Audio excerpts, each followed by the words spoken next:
xeetu relation yëpp yi nga xam ne ay réew yu seq frontière dañ koy waral doxal ñuy gërëm vice-président ci dalal gi ñu dalal ñaari fan yëpp waaye di gërëm mboolem seen peuple gambien bi ndax séjour bi moom am na solo lool waaye ñu ñëwoon fii tey ci palais de la République ñëw ziar si nuyu si son excellence président Adama Barrow ñëw jottali ko nuyoowu rakkam xaritam naataangoom di président Bassirou Diomaye Diakhar Faye waaye ànd ak lenn ci suñu gouvernement suñuy ministre ñëw feddali li nga xam ne mooy tànk yi nga xam ne gouvernement Sénégal ci njiitalu président Bassirou Diomaye Faye moom la fas yéene doxal suñu diggante ak suñu mbokk ak suñu xarit di République bu Gambie tànk yooyu nag weesuwul nii relation bi ñëpp xam nañu relation bu yàgg dëgër la bu yàgg baax la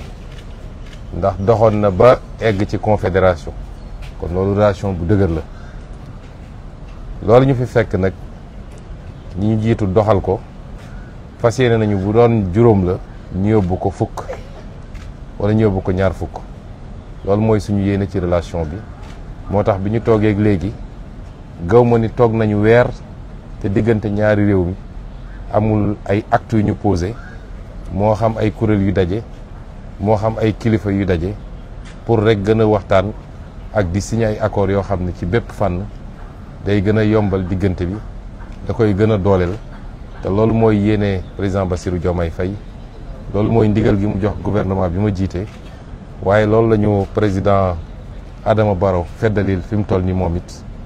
ndax fu ñu wax ni fii mooy suñu limite rek moom yokk na ko am na lu mu ci yokk ci diggante bi kon dañuy sant yàlla bi ñu mayee njiit yu mel noonu sant yàlla bi ñu mayee ay askan yu mel noonu mooy ñu fàttaliku ci jamono ju nekk ni ñaari réew yu benn la kon jàmm rek moo ci mun a dox rafetal moo ci mun a dox mbokkoo moo ci mun a am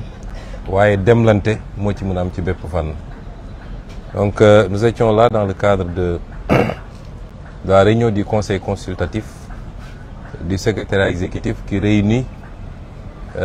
du secrétariat permanent qui réunit chaque année les deux chefs de gouvernement que sont le vice-président de la République gambienne et le premier ministre de la République du Sénégal. Et cette réunion annuelle nous permet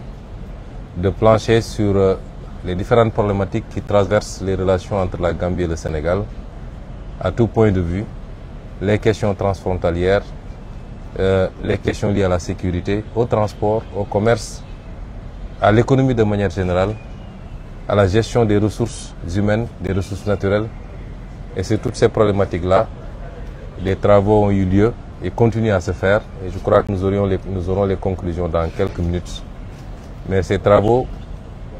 tendent simplement à rapprocher davantage et à raffermir les relations à tout point de vue et à lever toutes les barrières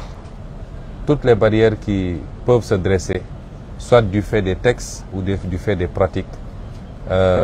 pour la libre circulation des biens et des personnes entre les deux pays. Et c'est dans ce cadre-là que nous sommes là depuis 2 jours et nous étions aujourd'hui venus rendre visite à son Excellence le président Adama Barrow pour lui transmettre les salutations et un message de son frère, son ami et son homologue, le président Bassirou Diomaye Diakhar Faye, mais également pour lui rendre compte de l'avancement des travaux et avoir son action et surtout son accompagnement pour que nous puissions aboutir aux meilleurs résultats. Et je remercie donc fortement le président Barrow pour son accueil chaleureux, fraternel. Je le remercie également pour son ouverture et son sens du dépassement pour nous permettre à chaque fois de gravir des paliers supplémentaires pour rapidement aboutir à ce qu'avaient souhaité à un moment donné d'ailleurs nos devanciers, non pas forcément sous forme de confédération, mais que toutes les barrières et toutes les limites que nous nous imposons nous-mêmes dans le cadre de cette relation soient levées, de sorte que ce que tout le monde dit et a toujours dit, que le Sénégal et la Gambie sont un seul et même pays, que cela soit matérialisé concrètement dans les faits, dans les textes qui nous régissent dans les différents accords, dans les traités. Et je pense que nous sommes dans la bonne voie avec la disponibilité de monsieur le vice-président, de tout le gouvernement gambien, mais surtout avec l'ouverture des deux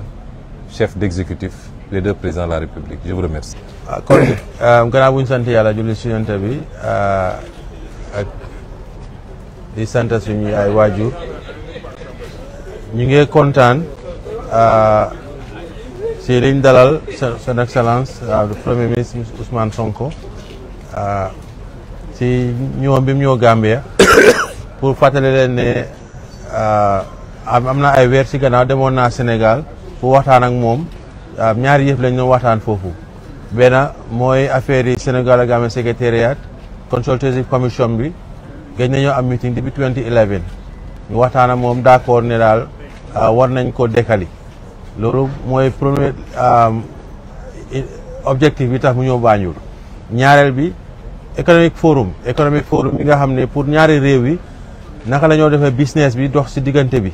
business maa ñi nga xam ñu ngi nekk Sénégal ak ñu nekk Gambia naka la ñu mun a yaatale seen business si ñaari réew mi. lii si gàttal mooy waral moo tax His Excellency Prime Minister Ousmane Sonko mu ñëw depuis ñaari fan yëpp ñu ngi am waxtaan dégg nga ba tey waxtaan bi jeexagut waaye si kaw loolu ñu ne foog ñu ñëw nuyu si président Barrow bi nga xam ne tam mooy suñ njaatige fii ak eggale ko tam nuyoo His Excellency président Bassirou Diomaye Diakhar Faye si gàttal daal excellence ma jox la kàddu.